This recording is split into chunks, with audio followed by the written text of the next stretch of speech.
우리가 그냥 올 이달을 가정의 달이라고 부르지 않습니까?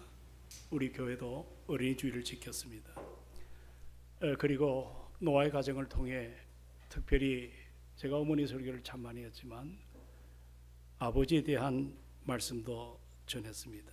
그리고 지난주에 스승의 주일, 청년 주일, 그리고 오늘 이 부부의 주일까지 참 우리가 흐드러지고 쉽고 잊혀지기 쉬운 우리 가족 간의 관계를 돌아보는 그런 시간들을 갖게 되었습니다.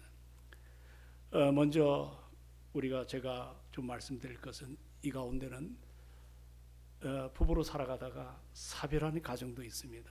참 여러 가지로 하늘의 소망을 갖고 믿음으로 사는 우리의 어르신들이 참 많습니다. 그러나 또 인생을 살다가 원치 않는 이와 같은 아픔의 상처 때문에 그 상처로 인한 그러한 여러 가지 아픔을 지닌 가정들도 우리 교회에 여러 가정이 있습니다.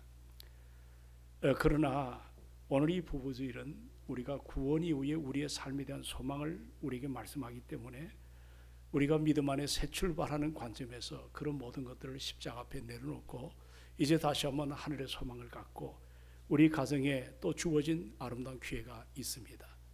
이것을 믿음으로 잘 감당하는 우리가 되기를 원합니다. 말씀을 들어갈 때 순간 내 귀가 닫히고 마음이 닫혀진 일이 없도록 바랍니다. 주의 성령께서 우리 안에 역사하시는 하나님의 음성을 잘 들으시고 그리고 우리 가정에 더욱더 가정이 용기가 나고 소망이 넘치고 주님이 기뻐하는 그런 아름다운 모습으로 세워지는 이러한 축복의 아름다움이 일어나기를 원합니다. 요즘에 보면 참 우리가 흔히 말하는 것 중에 하나가 위기라는 말을 참 많이 씁니다. 국가의 위기 또는 경제의 위기 또 우리 삶의 여러 가지 위기가 많은데 그 가운데 우리가 빼놓을 수 없는 어떻게 보면 이 기초의 문제인데 이 가정의 위기, 이 가정의 위기 그 가운데도 이 부부의 관계가 예전 같지 않다는 오늘 그런 이야기들을 참 제가 많이 들어봅니다. 목회를 하면서 좀 많은 그런 대화는 안 나눠봤지만 한 성도가 예전입니다. 이런 이야기를 합니다. 목사님, 제가 요즘에 집에 가는 게 참 피곤합니다. 가기 싫다는 겁니다. 차라리 직장이 낫다는 겁니다. 또 다른 성도가 이런 얘기를 했습니다. 우리 부부요, 그냥 애들 때문에 같이 사는 거지 실상은 사실은 남납니다. 여러분, 이런 이야기가 오늘 이 아침 모인 여러분의 가정의 이야기 같지 않으십니까?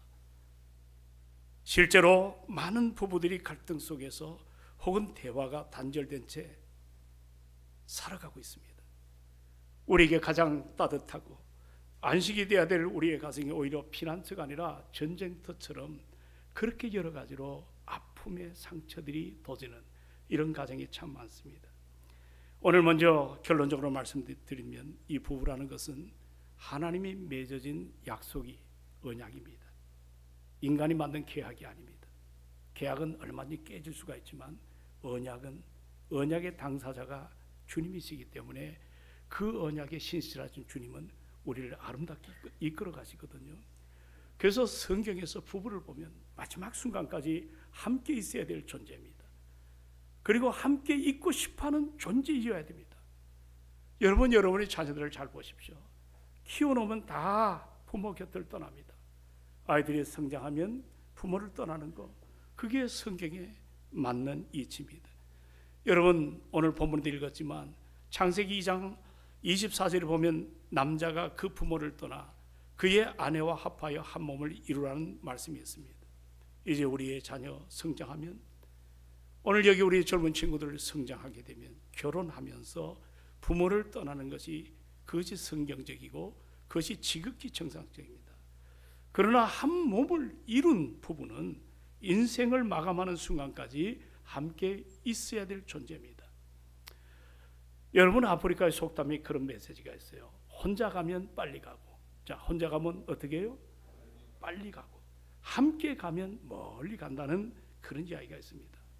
혼자 가면 자기 스스로 행동하고 결정하고 판단하기 때문에 여러 가지로 속도가 과속이 될 때가 있고, 그래서 빨리 갈 수가 있지만 방향을 잃을 때가 상당히 많습니다. 그러나 함께 가는 길은 만만하지가 않습니다. 서로 보폭을 맞춰야 되고 때로 서로 왜 불편함이 없겠어요. 또 배려와 또 여러 가지 인내가 함께 그 속에 들어가 있기 때문에 신경을 의외로 쓰는 부분이 참 많습니다. 그러나 나중에 가만 보면 여러분 함께 가면 더 오래 더 멀리 갈 수가 있다는 것입니다. 오늘 이제 부부주일입니다. 그래서 오늘은 이 위기의 시대에 우리 부부가 그리고 여러분이 섬기는 가정이 하나님 말씀 앞에 다시 한번 더 윤기가 나고 참 성령 인도를 따라 더 풍성한 은혜 앞에 우리가 어떻게 아름답게 세워질는지 오늘 말씀을 가지고 은혜 앞에 서기를 주의 이름으로 축원을 드립니다. 오늘 특별히 솔로몬의 전도서 이 말씀과 또 에베소는 이 교회론인데 그 중에 이 가정에 대해서 성령 충만하며 이러한 가정을 세워야 되겠다, 이런 메시지가 아울러 담겨 있습니다. 여러분, 전도서 오늘 9장 9절 상반절에 보면 이렇게 제목을 잡아봤어요. 우리 인생 참 안개처럼 헛되다. 자, 우리 인생이 어떻게 해요? 안개와 같이 참 헛되요. 이걸 바꾸고 말하면 더 그래서 소중한 겁니다. 참 헛되지만 우리 그리스도인들에게 너무 소중한 시간들이에요. 여기 9절 상반절에 보면 너의 헛된 평생의 모든 말이라고, 모든 날이라고 표현합니다. 우리가 살아온 모든 평생이, 솔로몬은 단도직입적으로 모든 게 다 헛되다 그랬어요. 하나님이 해 아래서 너에게 주신 모든 헛된 날, 헛되다는 표현이 계속 등장하고 있습니다. 여기서 말하는 헛됨이란 말은 단순히 쓸모 없다라는 표현이 아니에요. 히브리어로 헤벨이라는 단어는 안개라는 단어가 이 속에 담겨 있습니다. 입김이라는 단어도 여기에 포함이 되어 있습니다. 한순간에 나타났다 사라지는 이런 것들이에요. 그러니까 요즘 우리가 정리하면 붙잡고 싶어도 잡히지 않는 거예요. 아무리 내가 열심히 살아도 남는 게 그렇게 있지 않습니다. 다 모든 것이 지나갑니다. 물질이라는 것, 우리가 가진 명예라는 것, 그리고 성공이라는 것도 다 사라집니다. 여러분, 야고보는 야고보 4장 14절에 그런 표현도 했어요. 너희 인생이 뭐냐? 여러분, 철학적 질문이 아니에요.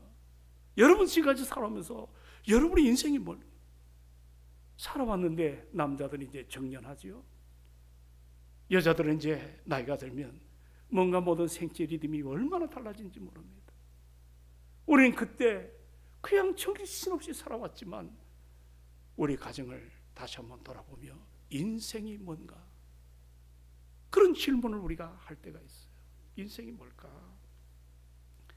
오늘 야고보 기자는 뭐라 표현하냐면 너희는 잠깐 보이다가 없어지는 안개라고 그렇게 표현을 하더라고요. 우리 인생을 안개라고 표현합니다. 여러분, 안개가 뭐예요? 아침이 되면 온 천지가 안개에 가려서 아무것도 보이지 않지 않습니까? 특히 우리가 사는 이 동네는 조금 내려가면 양평 쪽으로 가면 한강을 끼고 정말 아름다운 그 경관은 이루 말할 수 없는 우리나라의 최고의 절경 속에 여러분이 살아가지만 이게 습이 너무 강하기 때문에 아침에 나가면 안개가 너무 많이 낍니다. 앞이 보이지 않습니다. 우린 그걸 늘상 대하고 살아갑니다. 그러나 해가 뜨게 되면 언제 사라졌는지 흔적도 볼 수 없는 것이 이것이 안등입니다. 온 세상을 때로 다 차지한 것처럼 야단스럽게 우리가 성공도 해보고 거머져보고 뭔가 명예도 누려봤지만은 어느새 흔적도 없이 사라지는 안개와 같은 것, 그것이 바로 우리의 인생이라는 것입니다. 여러분, 우리는 정말 매일 열심히 살아요. 오늘도 일부 예배 나온 분들 보면 저 김포에서 나오고 저 포천에서 나오고 늦은 밤까지 일하고 정말 가족을 먹여 살려고 애를 쓰는 분들을 많이 봅니다. 저도 새벽기도 마치고 병원 신방 간다든지 또 아침에 신방을 갈 때 보면 올림픽대로나 여기 강변에 보면 이게 주차장인지 이게 길인지 모를 정도로 차가 꽉 막혀 있는 것들을 보게 됩니다. 정말 모두가 노력하고 살아갑니다. 그런데 말입니다, 그렇게 우리가 애를 써도 어느 순간 허무함이라는 것, 이게 밀물처럼 훅 들어올 때가 있어요. 오늘 이 본문을 기록한 솔로몬은 어떤 사람이에요? 그는 그의 인생에 안 가져본 것이 없는 모든 걸 다 누린 그런 사람이에요. 권력도 줘봤죠. 명예도 가졌죠. 부도, 그리고 그 당시에 원하는 모든 것들을 다 누려본 솔로몬입니다. 그의 삶에 모든 걸 거머쥐어 본 그런 사람이에요. 근데 이 전도서 이 짧은 말씀 속에 보면 헛되다는 말이 36번 등장합니다. 36번. 여러분, 이렇게 한 시대를 풍미했던 솔로몬도 인생이 참 덧없다고 그렇게 이야기합니다. 유한하다고 이야기합니다. 우리도 살아가면서 종종 이해할 수 없는 것들이 우리의 삶이에요. 저도 목사로서 살아가면서 정말 이해할 수 없는 것들이 참 많아요. 그래서 그런 여러 가지 절벽 앞에 탄식하고 여러 가지로 고통할 때가 저 자신도 얼마나 많은지 모릅니다. 그러나 여러분, 여기 헛되다는 이 단어는 이게 그냥 사라지고 쓸모없는 그런 인생이 아닙니다. 이 헛되다는 것은 우리에게 뭐를 경각심을 주냐면 너희는 그리스도인이야. 자, 여러분은 크리스찬이죠? 믿지 않는 사람이 아니라 나는 예수를 나의 구주로 주님으로 영접한 하나님의 사람들입니다. 믿는 사람들과 믿지 않는 사람들의 삶의 의미가 다르다는 겁니다. 정말 짧습니다. 사라집니다. 없어집니다. 그러나 오늘 믿는 사람은 그런 상황 가운데 우리가 가지는 시선과 우리가 가진 자세가 달라져야 된다는 겁니다. 여러분 다 직장 다니잖아요. 그러나 직장을 다녀도 똑같은 의미로 다니는 게 아니에요. 안 믿는 사람과 같이 돈 벌려고 다니는 것, 그게 다가 아닙니다. 우리 여기 젊은 청년들 결혼하잖아요. 똑같은 결혼을 하는 게 아니에요. 믿는 사람에게는 결혼을 해도, 또 여러분 직장 생활을 하더라도 그 속에 사명이 있습니다. 이 헛된 참 유한한 삶, 금방 안개처럼 사라져버리는 그런 찰나적인 인생을 할지라도 우리 구원받은 하나님의 사람은 헛된 속에서도 의미를 찾고 살아갑니다. 그게 사명입니다. 사명. 제가 좀 더 쉽게 한번 말씀을 드려볼까요? 어떤 그 공사장의 한 간부가 있습니다. 인물을 불러다가 땅을 파고 이걸 다시 한번 메꾸라. 반복되는 일을 시켰어요. 단순 노동이죠. 땅을 파낸 뒤에 다시 묻어라. 묻고 나면 또 다시 파고 또 묻어라. 그러니까 이 이야기를 들은 사람들은 야, 이거 뭐 큰 고생 아니지 않느냐. 팠다가 다시 놓았다. 근데 이것이 그 일이 계속해서 반복되다 보니까 인부들이 지쳐버립니다. 그래서 단순 일이지만 어느 날 인부들이 항의를 해요. 아무리 우리에게 돈을 많이 준다 할지라도 이렇게 무의미한 일을 우리는 더 이상 못하겠다는 거죠. 이게 뭐 하는 거예요? 땅 팠다가 또 묻었다가 또 팠다가 또 묻었다가. 그럴 때 소장이 그런 얘기를 해요. 여러분, 지금 우리는 가스가 새는 곳을 찾는 것입니다. 이 가스가 터지면 수많은 사람이 다치고 죽게 됩니다. 따라서 쉬지 말고 초놈을 아껴서 묻고 파고 묻고 하는 일을 우린 계속해야 됩니다. 이 말을 들은 인부들은 의미를 깨달은 겁니다. 의미를 깨닫고 나니까 이제는 우리가 돈 때문이 아니라 많은 사람의 생명을 구한다고 하는 그 사명의식 때문에 같은 일도 의욕적으로 일을 하게 되었다는 것입니다. 여기에 차이가 있습니다.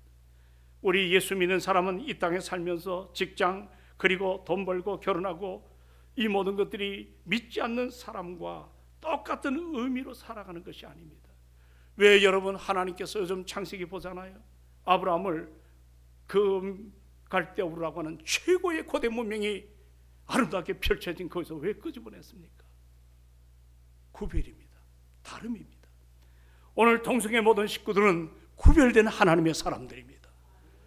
우리가 헛되다고 하는 세상 한복판에 헛되지 않는 의미를 찾고 그 사명을 감당하여 오늘도 일터에서, 오늘도 삶의 현장에서 우리가 주어진 그 사명, 하나님의 영광을 위해서 우리가 살아가야 됩니다. 여러분, 우리가 소위 문답을 만들 때 제1항이 뭔지 아십니까? 인간의 제일 되는 목적이 뭐냐? 인생의 제일 되는 목적이 뭐냐? 거기에 나와 있습니다. 하나님을 영화롭게 하고 우리는 그로 인하여 즐거워하는 것이다. 우리가 한시라도 그 목표가 흐드러져서는 안 됩니다. 방향이 왜곡돼서도 안 됩니다.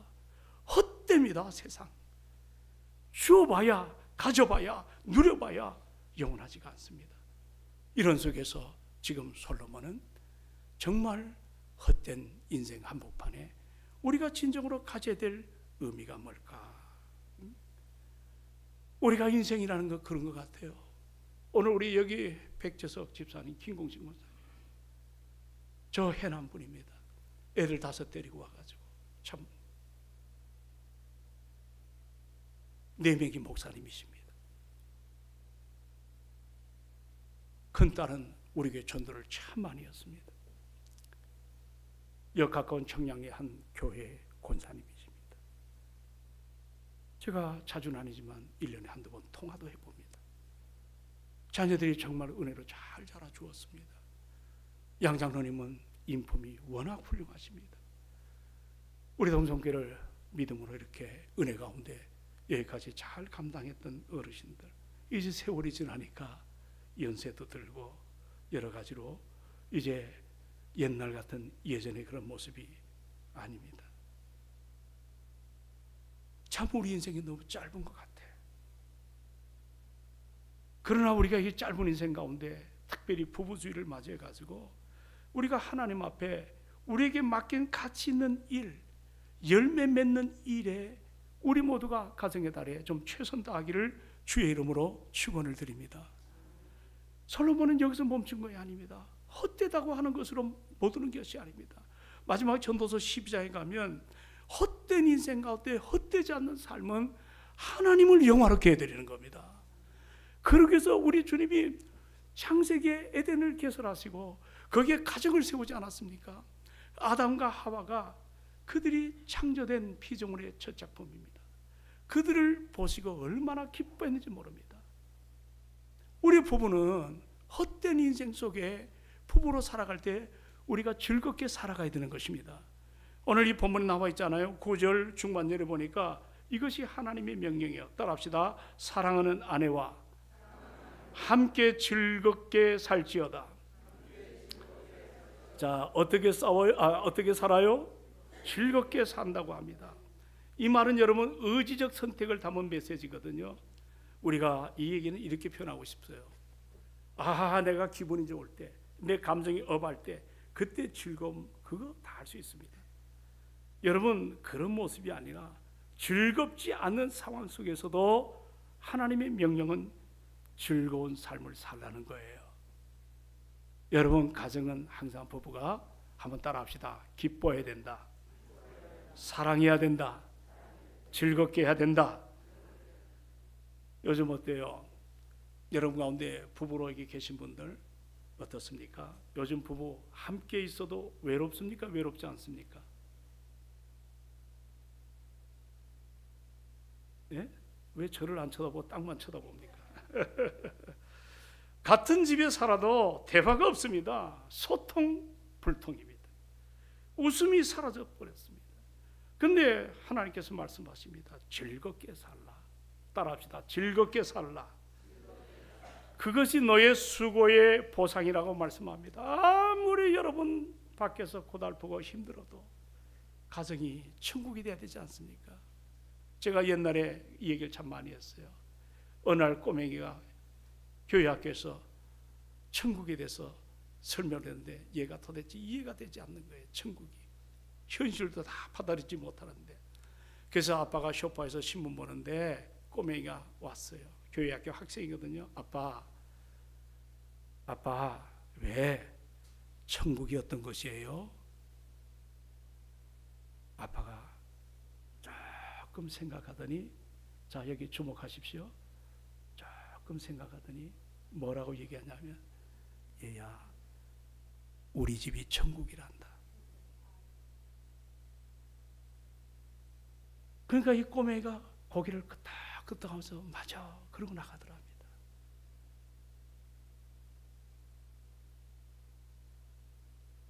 우리가 정말 책임져야 될 일이 많습니다.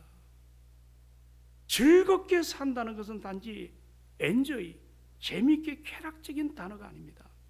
서로를 바라보고 웃고 작은 것에 감사하고 상처를 줄이기 위해서 배려하는 삶, 이것을 살라는 메시지거든요.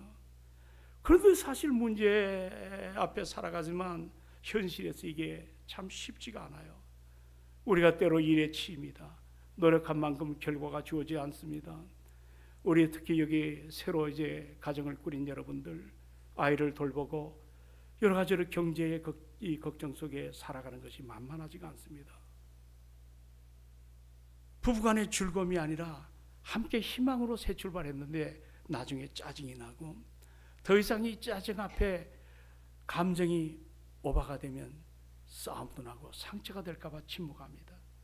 하지만 그렇기 때문에 오늘 이 말씀이 우리에게는 더 귀한 것입니다. 힘들어도, 따라합시다. 힘들어도 웃을 이유를 만들어라. 가정 안에 쪼크가 많아야 됩니다. 그게 너의 목이라는 거예요. 부부 생활은 피할 수 없는 그런 전쟁터가 아니에요. 이것은 회복돼야 될 정원입니다. 정원, 가든. 이제 멀리 이사 갔지만 우리 교회 권사님, 명예 권사님 한 분이 계셨는데 그 집에 대신방 가면 집안이 32평짜리 아파트인데 전부 화초를 키웠습니다. 남편 일찍 사별했죠. 혼자 삽니다.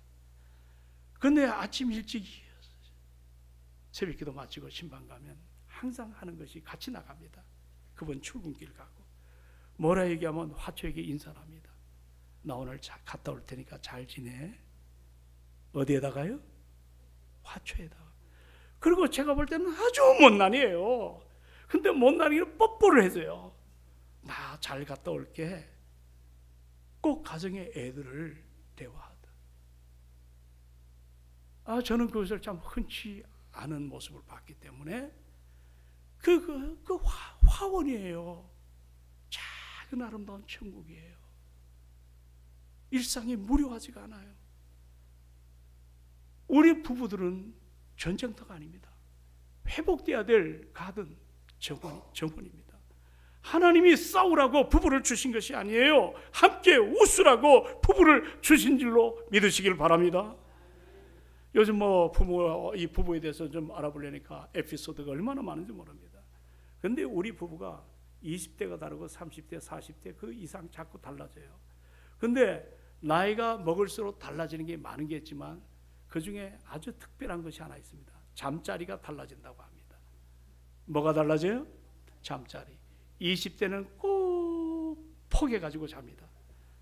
30대가 되면 마주보고 잡니다.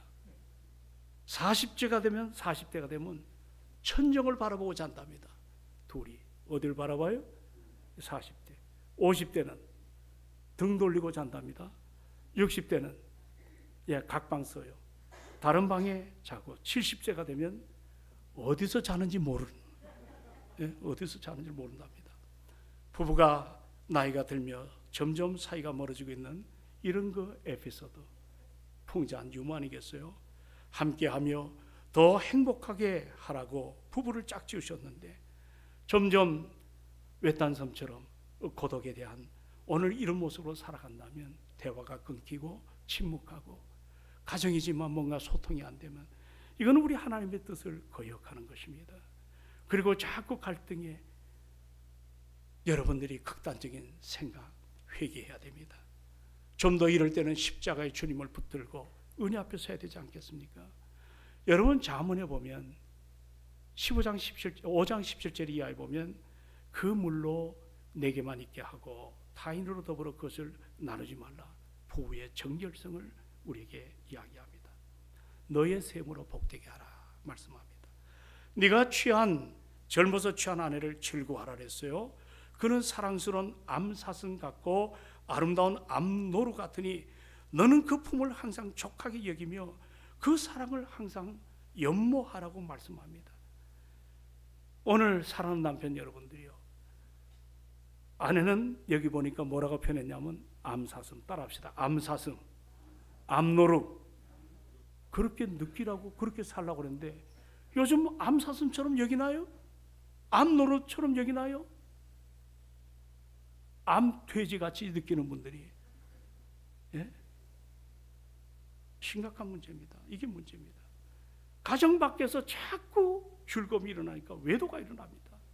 오늘 한국 사회가 여러분들 가정법원의 외도 문제로 이게 처벌도 받지 않습니다.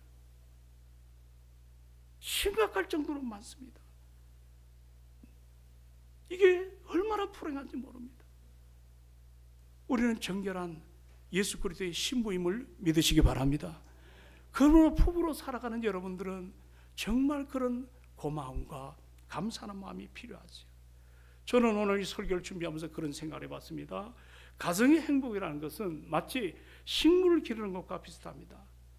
관심을 갖고 물을 줘야 됩니다. 특별히 남편은 아내와의 그 관계에서 물질과 좀 정열을 많이 쏟길 바랍니다. 아내는 남편에게 여러분들, 자, 뭔가 섬세함이 필요하지 않겠습니까? 우리 여기 여자 여러분들, 저를 좀 보십시오. 여러분은 어떤 때 화장을 많이 하시나요? 예? 어느 때 하시나요? 외출을 할 때 많이 하시죠? 그때마다 생각이, 저 같은 남편들이 많죠. 철학적 고민을 하는 거예요. 도대체 왜 외출할 때마다 화장을 하지? 나 보려고 할 때는 화장 없는 민낯으로, 저게 내 마누라가 맞는지, 머리는 산발적으로 흐드러지고 얼굴은 정말, 근데 왜 밖에 나갈 때 이렇게 화장을 화려하게 할까? 여러분, 우리 아내들이요, 잊지 마십시오. 밖에 나갈 때는 아무렇게나 기본적인 세팅만 하면 됩니다. 그러나 가정에서는 신부단장을 좀 잘 하시길 바랍니다. 남편이 들어와서 눈이 번쩍 뜰 때까지, 예, 립스틱을 진한 걸 야시하게 바르시고 드레스를 화려하게 입으십시오. 몸을 잘 가꾸는 데 투자하십시오. 여러분, 딴 사람들 앞에 예쁘게 보여서 뭐 할 겁니까?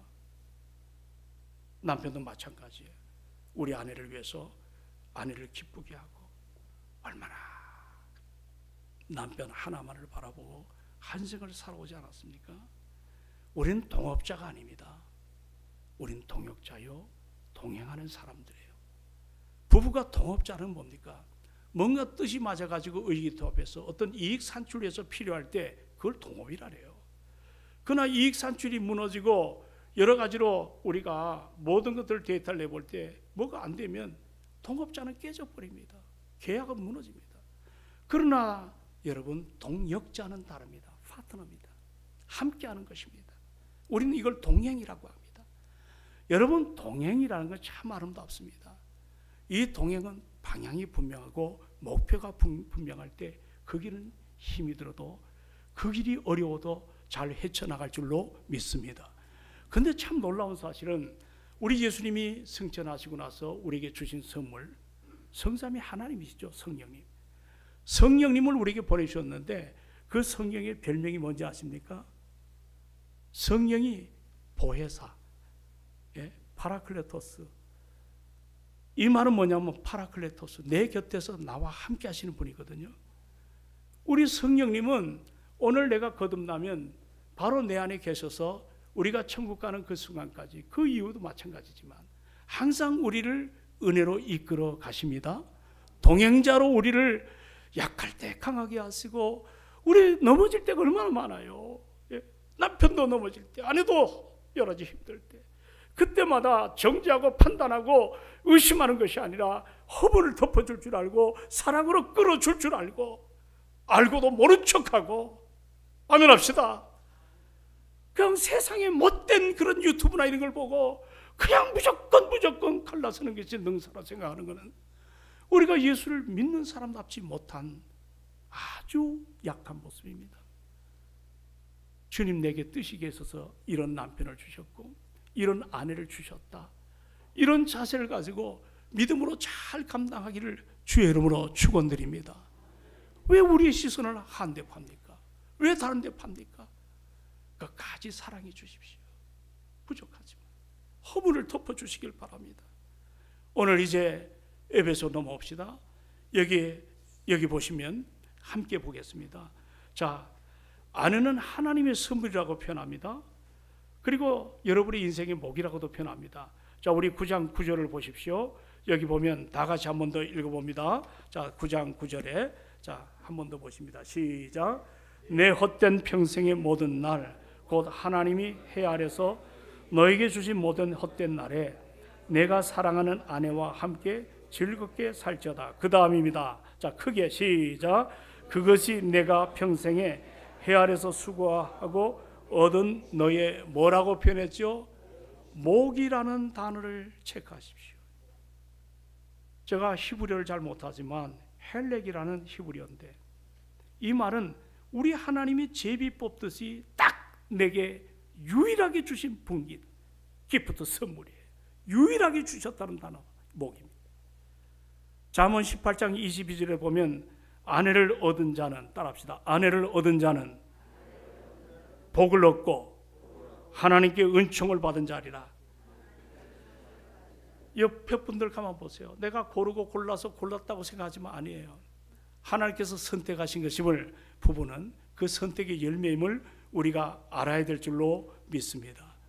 그래서 바울은 에베소 5장에 멋진 표현을 합니다. 그리스도와 교회 관계를 설명하면서 여기에 아내와 남편을 함께 설명합니다. 우리 예수님이 교회를 어떻게 섬기셨어요? 당신의 몸을 열었어요. 찢었어요. 희생했어요. 죽으셨어요. 그 엄청난 결과로 피값으로 교회를 세우셨단 말이에요. 마찬가지로 오늘 아내와 남편의 역할은 제가 간단히 말씀드립니다. 자기 몸을 사랑하는 것처럼 사랑하는 남편들, 아내들은 남편을, 아내들은 존경하셔야 돼요. 이 사랑이라는 기둥과 존경이라는 기둥이 함께 아울러 가정이 그 안에, 울타리 안에, 그 가정 안에 머무는 자녀들을 생각해 보십시오. 우리 한번 좀 우리 가정에 좀 그렇게 회복이 돼야 되지 않나요? 여러분, 가정 하나 제대로 다스리지 못한 사람이 세계를 움직일 수가 있고 뭔가 세상을 바꿔놓을 수 있겠나요? 가정이 얼마나 소중한지 모릅니다. 여러분, 오늘 우리가 부부주일에 이제 그리스도께서 당신의 몸을 열어서 몸된 교회의 여러분을 지체로 삼으신 것처럼 아내와 남편의 역할은 더불어 존중하고 더불어 사랑해야 될 줄로 믿습니다. 그런 아름다움의 바탕으로 기둥이 세워질 때 그 안에서 성장하는 자녀들은 내일이 있고 미래가 있는 것 아닙니까? 저는 오늘 이 부부주의를 말씀을 전하면서 오늘 이 말씀을 갖고 이런 제목을 잡았어요. 서툰 인생, 함께 웃는 부부. 저도 이제 나이가 벌써 30대 왔다가 이제 벌써 70이 가까운 이런 자리에 섭니다. 뭐든지 전문화하게 되면 뭔가 달인처럼 살아갈 수가 있는데 이 부부는 그렇지 않더라고요. 얼마나 서툰지 몰라요. 정말 서툴어요. 그런데 보십시오. 인생의 석양이 오더라고. 여기 우리 김정희 권사님 와 계시는데 아이 전화하는데 받으시질 않아. 얼마나 걱정했는지요. 얼굴이 붓고 심장이 안 좋다 그래서. 근데 오늘 전사님 통해서 이야기를 들었는데 그 암 부위가 줄어들었다는 거예요. 이게 아멘도 안 한다. 여러분 기도 안 했죠? 목사는요, 내가 다 부족해요. 그러나 우리 성도도 아픈 걸 내가 보질 못합니다. 내 주변 동역자들이 인정하는 겁니다.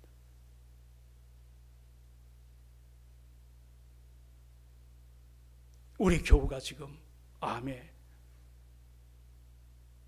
병원에 들어가서 암덩이가 커지느냐 작아지느냐, 사느냐 죽느냐 이런 갈림길이 있을 때 우리는 새벽마다 기도합니다. 우리 교육자 기도할 때 기도합니다. 신방도 합니다. 근데 오늘 연락을, 전화를 안 받길래 자꾸 하게 되면 또 부담이 될까 봐 오늘 보니까 암덩이가 줄어들었다고 하는 얘기를 들었습니다. 눈물이 콱 나더라고요. 우리 지체들 아니요. 우리 교회 안에 교인들이 사는 날 동안 건강해야 되는데 인생이 만만하지가 않아요. 나이가 자꾸 들어요. 인생이 참 짧아요. 헛된 삶 속에 우리가 놓일 때가 참 많습니다. 그러나 헛된 인생으로 인식되는 세상 앞에서 우리가 그 짧은 간격 마디마디마다 우리가 그리스도인으로 의미 있는 삶을 우리 부부들이 살아가야 될 줄로 믿습니다. 어느 날 바울은 고백합니다. 내 겉사람은 후패되었다. 그러나 내가 이것 때문에 좌절하고 이것 때문에 낙심하지 않는다. 왜냐하면 내 속사람이 날로 성령 안에서 새로워진다고 말씀합니다. 우리가 성화의 아름다운 삶이 우리 안에 충만하기를 원합니다. 하나님의 영광이 우리 삶 속에 늘 드러나기를 원하는 이 모습이 되기를 원합니다. 우리 동성교회가 이 어려운 시절에 이곳에 세워놓으셨어요. 하나님께서 정말 과거에 옥중에서 4년 동안 옥고를 치르고 신사참배하다가 얼마나 여러분 옥고라는 게 장난이 아닙니다. 옛날 운동권에 내 형님 한 분이 안기부에 남산에 끌려가가지고 나오는데 사람이 달라져 버렸어요. 서울대 공부할 때인데 그냥 그 산동네 뜰하게 멀리 하늘만 쳐다 사람이 그렇게 달라지더라고요. 고문을 받았어요. 우리 시절에 그런 시절이 있었습니다.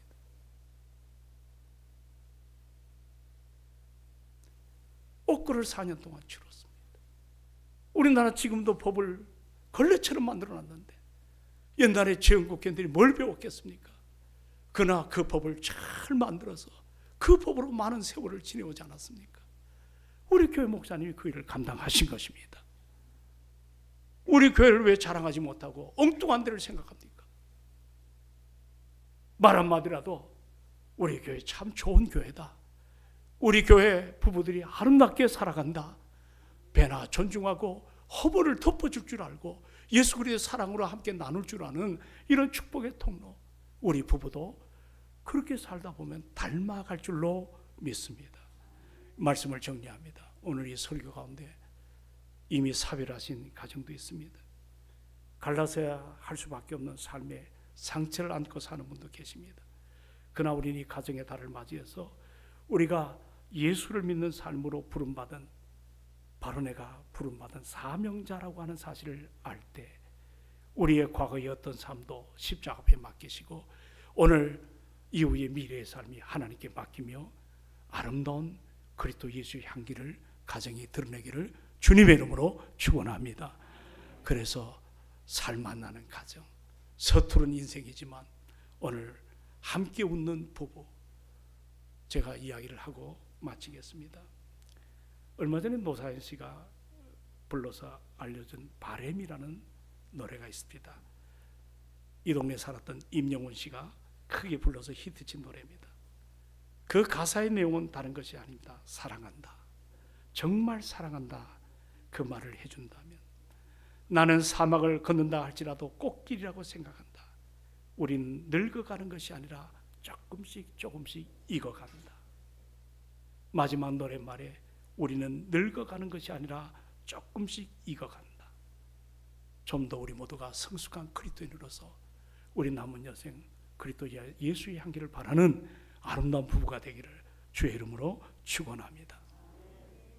감사합니다. 주님, 올 가정의 달 우리가 서툽니다. 서툰 인생으로 살았습니다. 그러나 함께 웃는 부부로 하나님 맺어준 이 언약관계를, 계약이 아닙니다, 언약관계를 믿음으로 잘 감당해서 지금 부부간에 상처가 있다면 회개하게 하시고 정말 하나 이로의 삶으로 믿음의 주가 되시고 우리를 온전케 하신 예수 바라보는 삶이 일어나기를 원합니다.